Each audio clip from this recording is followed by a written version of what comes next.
High বন্ধুরা, তো আজ একটা গান গাইছি যেখানটা আমি জুবিন দাকে ট্রিবিউট করবো। তা পুরোটা না, একটুখানি গাইবো। গানটা ফার্স্ট টাইম গাইছি, তো কেমন হলো অবশ্যই কিন্তু কমেন্টে জানিও। ওকে, লেটস স্টার্ট।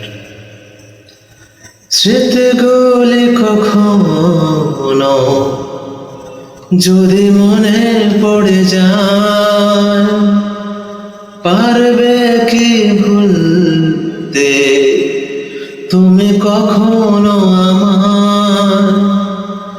ভোলা কি যায় গো সে প্রথম প্রেমে রঙিন ছোঁয়া?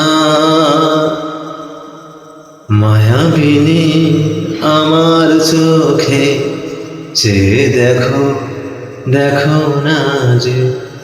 গানটা একটুখানি গেলাম, কেমন হলো অবশ্যই জানিও।